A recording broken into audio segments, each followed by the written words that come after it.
हम भी एक पढ़ा लिखा छात्र हैं और वर्तमान में पीएचडी का स्कॉलर हैं। विनोद बिहारी महतो विश्वविद्यालय धनबाद से इंग्लिश लिटरेचर में पीएचडी कर रहे हैं। और बिल्कुल आज से 2 साल पहले मेरा ना ये कैरेक्टर था, ना मेरा ये व्यवहार था, ना मेरा ये स्वरूप था।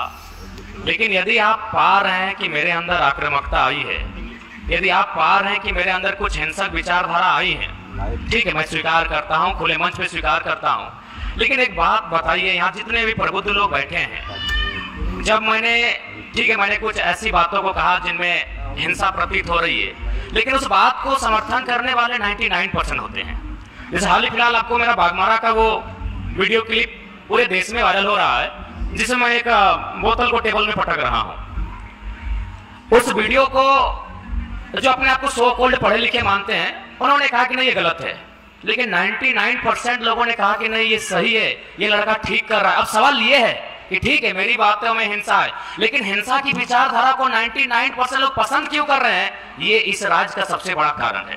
यानी इसका कारण ये है कि आज एक आम व्यक्ति लोकतांत्रिक भारत में, अलग झारखंड राज्य में, स्वतंत्र भारत में इतना दबाया जा रहा है, इतना सताया जा रहा है, इतना उसका दमन, इतना दोहन किया जा रहा है, उसके साथ इतना अत्याचार किया जा रहा है, तो मेरे इन विचारों को पसंद कर रहा है, लाइक कर रहा है।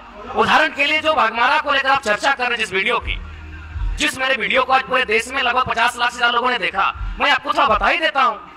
वहां बीसीसीएल की एक योजना है, बीसीसीएल खनन का कार्य करती है।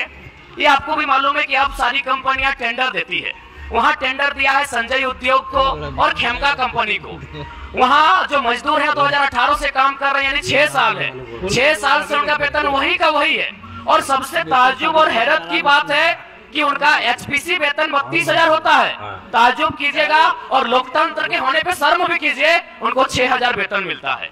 उससे भी ताज्जुब की बात है कि ना बीसीसीएल जिम्मेवारी ले रही है कि किनके वर्कर हैं, और ना ही खेमका और संजय उद्योग जिम्मेवारी ले रही है ये किनके वर्कर हैं। उससे भी ताज्जुब की बात है, उनको जो पेमेंट मिलता है 4,000 मिलता है, 6,000 मिलता है, वो पेमेंट ना बीसीसीएल दे रही है, ना संजय दे रही है, ना खेमका दे रही है। तो बताइए किसका खून नहीं खोलेगा? मैं बनावटी इंसान नहीं हूं। उस मीटिंग में 52 मिनट डिस्कशन हुआ था, मैंने 52 मिनट के बाद मुंह खोला था, और ये तो मीडिया चल रही थी और कैमरा में कैच हो रहा था, इसीलिए मैंने बोतल को टेबल में पटका। मां कसम हम किसी के मुंह में पटकते, आपके पांव तले जमीन खिसक जाएगी। जब आपने छेड़ा है तो सुन लीजिए। यही विनोद बिहारी विश्वविद्यालय में एक कंपनी, एक एजेंसी ने टेंडर लिया है, मजदूरों को ज्वाइनिंग लेटर के साथ साथ रिजिग्नेशन लेटर पे साइन करा गया। इस भारत में कहां होता है यार? हाँ, मैं आक्रामकता की बातें करता हूं, कारण कौन है? रिजिग्नेशन लेटर में साइन कराया गया, कौन देगा उत्तर? भारत देश में 4 स्तंभ है कहने को, न्यायपालिका, कार्यपालिका, विधायिका, पत्रकारिता। कौन रिस्पॉन्सिबल है कि ज्वाइनिंग? ताजुब की बात है, ज्वाइनिंग लेटर भी मिला है और उनको साइन भी करा लिया है। क्या बोलता है? रिजाइन लेटर, रिजाइन लेटर में भी साइन करवाया गया है। और एक घटना गोमिया की, जब मेरा सभा था बेरमो में, वो लड़का आया, उसने कहा कि जो एजेंसी है उनको पेमेंट देना होता है 20,000, लेकिन मेरा शर्त है उनका कि 20,000 आपके अकाउंट में देंगे, आपको 8,000 रिटर्न करना होगा, नहीं तो नौकरी से निकाल देंगे। उसके बाद भी अगर आपका खून नहीं खोलता है तो आप बनावटी लोग हैं, असल लोग नहीं है। अगर आप चाहते हैं मेरे अंदर की आक्रामकता कम हो, आप चाहते हैं मेरे अंदर की उग्र भावना कम हो, तो आज प्रबुद्ध लोग बैठे हैं। आज माननीय मंत्री दीदी बैठी हैं, आज माननीय मंत्री महोदय बैठे हैं, मंत्री 3 मंत्री बैठे हैं, आज प्रदेश अध्यक्ष महोदय बैठे हैं, सांसद महोदय बैठे हैं, झारखंड मुक्ति मोर्चा के फिलहाल पालनहार में बैठे, आज विधायक मैडम बैठी हैं, यहाँ भी एक विधायक बैठे हैं, यहाँ भी एक विधायक बैठे हैं। ये लोग तय करें कि इस प्रकार का जुल्म, शोषण, अत्याचार एक आम व्यक्ति पे, यानी जो लोग हाशिए पर हैं, जो लोग निम्न स्तर पे हैं, उनके साथ अन्याय नहीं होगा। जयराम महतो प्रेम की कविताएं लिखेगा, इनकलाब की बातें नहीं करेगा।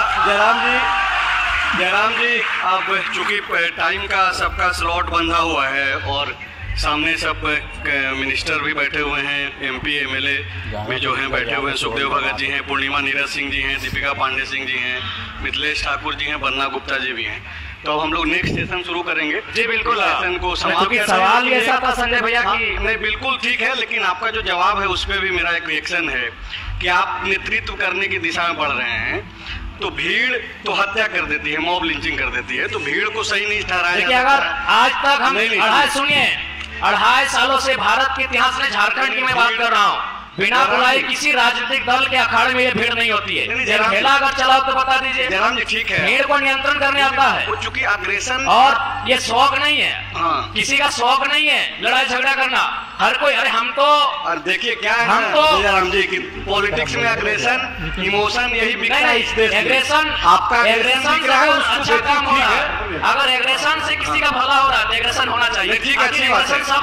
बनाई क्यों है? मैं माफी मांगते हुए आप सबसे अब इजाजत लेता हूँ। माफी की आप आवश्यकता सभी नहीं को है। शुभकामनाएं। जयराम जी, जयराम हमें मंच पे मौका दिया, इसके लिए आपका साधुवाद, आपका धन्यवाद। आप आए उसके लिए आप सभी को शुक्रिया। आपसे जब हम मिलेंगे राजेश ठाकुर जी की उम्र में, जब आपसे हम मिलेंगे दीपिका दीदी की उम्र में, तो शायद एग्रेशन कम होगा। आप एक 29 साल के युवा से मिल रहे हैं और एग्रेशन ना हो, ये उचित है।